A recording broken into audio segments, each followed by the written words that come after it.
क्यों चलेगी हाँ, ये संभावना जब बड़े अर्थक्वेक आते हैं तो उनकी आफ्टर शॉक कुछ दिनों तक चलती रहती है, मतलब आती रहती है, छोटे छोटे शॉक्स आते रहते हैं।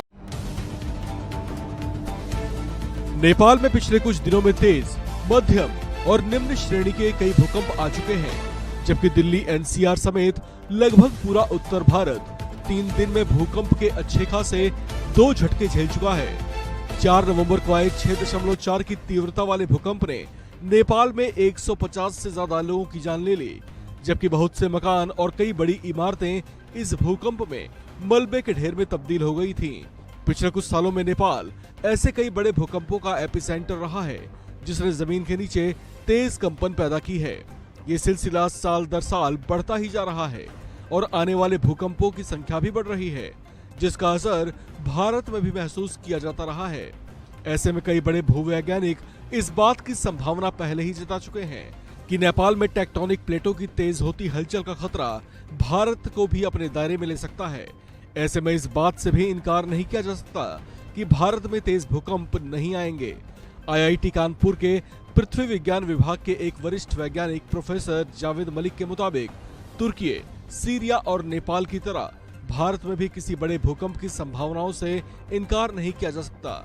वैज्ञानिक और आईआईटी कानपुर के प्रोफेसर जावेद मलिक देश के उन कुछ बड़े रिसर्चर्स में से एक हैं जो भूकंप की पुरानी घटनाओं के कारणों और परिवर्तनों पर लंबे समय से रिसर्च करते रहे हैं। इनके अनुमानों के मुताबिक भारत में आने वाले समय में 7.5 की तीव्रता वाले भूकंप आ सकते हैं, जिससे भारत के प्रभावित इलाकों में बड़ी तबाही जैसे हालात दिख सकते हैं। उन्होंने कहा कि यह अगले 1-2 दशक या 1-2 साल में भी संभव हो सकता है। इस बात की संभावना है कि भूकंप का केंद्र हिमालयी जोन या अंडमान और निकोबार द्वीप समूह होगा। उन्होंने कहा कि इसके लिए लोगों को सावधान रहने की जरूरत है। इतने तेज भूकंप को देखते हुए हर स्तर पर सतर्कता बरतनी चाहिए। भूकंपों को उनकी श्रेणी और जोन में बांटा गया है। इसे मुख्यतः 5 जोनों में बांटा गया है। सिस्मिक जोन 1 में आने वाले इलाके सबसे कम भूकंप प्रभावित होते हैं, जबकि सिस्मिक जोन 5 में आने वाले सबसे ज्यादा भूकंप प्रभावित इलाके होते हैं। भारत में भी पिछले कुछ समय में भूकंपों की संख्या बढ़ी है।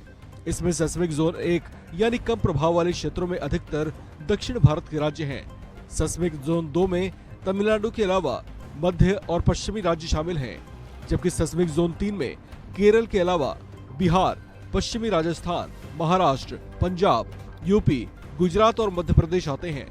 सिस्मिक जोन 4 में बहराइच, लखीमपुर, पीलीभीत, गाजियाबाद, रुड़की और नैनीताल समेत तराई के क्षेत्र शामिल हैं। इसी में दिल्ली भी शामिल है। जबकि सिस्मिक जोन 5 जो सबसे ज्यादा खतरनाक है, इसमें कच्छ, अंडमान निकोबार और हिमालयी क्षेत्र शामिल हैं। नेपाल दरअसल हिमालय पर्वत की गोद में बसा हुआ है, जिसे विश्व की सबसे नवीनतम पर्वत श्रृंखला कहा जाता है। हिमालय की सबसे ऊंची चोटी एवरेस्ट भी नेपाल में ही है, जिसकी ऊंचाई लगातार हर साल बढ़ रही है।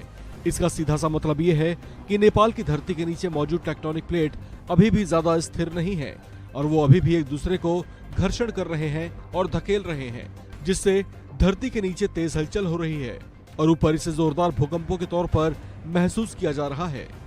ये जो अभी भूकंप आए हैं नेपाल में ही है, जहाँ 3 नवंबर को जो अर्थक्वेक आए थे रात को 11 बजे, वो उसी के पास ही एक अर्थक्वेक आया है, जिसकी मैग्नीट्यूड जो है वो 5.6 है, 5.6 है, और जो कि बहुत सैलो डेप्थ माने 10 किलोमीटर डेप्थ पर आई है। और जो प्रीवियस जो अर्थक्वेक आई थी, जो पिछली अर्थक्वेक आई थी जो 3 नवंबर को, वहाँ से वो नॉर्थ ईस्ट में 20 किलोमीटर है और ये सेम टेक्टोनिक प्लेट पर आई है, इंडियन प्लेट पर आई है। और आपको पता है कि वहाँ पर इंडियन प्लेट के पास जो मेजर टेक्टोनिक जो एक्टिविटी होती है, और पिछले अगर 3 अक्टूबर से लिया जाए तो ये आफ्टर शॉक ही बोलेंगे, अब तक जो है 14 आफ्टर शॉक आ चुके हैं उस रीजन में। 3 नवंबर के बाद अब तक जो है 14 आफ्टर शॉक आ चुके हैं, जिसकी 72 घंटों में 72 घंटों में कह सकते हैं कि 72 घंटों में ये 14 आफ्टर शॉक आ चुके हैं, जिसमें सबसे बड़ी तीव्रता की जो आफ्टर शॉक आई है 5.6 वो है, जो कि 20 किलोमीटर नॉर्थ ईस्ट है मेन शॉक से। इसके पहले भी इमीडिएट आफ्टर द अर्थक्वेक 4.1 की तीव्रता की अर्थक्वेक आई थी 6.4 के बाद। तो ये कंटिन्यूस अभी आफ्टर शॉक है, कुछ दिन बाद ये चलती रहेगी जो सबसाइड हो जाएगी। कुछ दिन अभी जो आई है 5.6 उससे ज़्यादा होगी या कम होगी? नहीं, आफ्टर शॉक हमेशा जो मेन शॉक होती है उसकी तीव्रता कम होती है। जो आफ्टर शॉक आती है उसकी तीव्रता मेन शॉक से कम होती है। दिल्ली के लिहाज से देखें तो क्या कहें? दिल्ली के लिहाज से जैसे सेक फील हुआ 10 सेकेंड के लिए सेक फील हुआ, तो जैसे कि अगर हम इंटेंसिटी मैप देखें तो इंटेंसिटी मैप ये बताता है, जो सेक मैप है वो बताता है कि हमारे दिल्ली में 2 से 3 की इंटेंसिटी थी जो हमने सेक फील किया। लेकिन अगर ईपी सेंटर के पास देखें, जैसे लोगों ने फेल्ट रिपोर्ट भी अगर देखा जाए तो दिल्ली के आसपास के क्षेत्रों में लोगों ने फेल्ट रिपोर्ट हमारा जो वेब पोर्टल पर आता है उस पर उन्होंने बताया है। तो अगर इंटेंसिटी देखा है तो जो अभी अर्थक्वेक है उसकी इंटेंसिटी 6 थी नेपाल के आसपास 50 स्क्वायर किलोमीटर में उसकी तीव्रता जो थी दिल्ली 2 से 3 थी।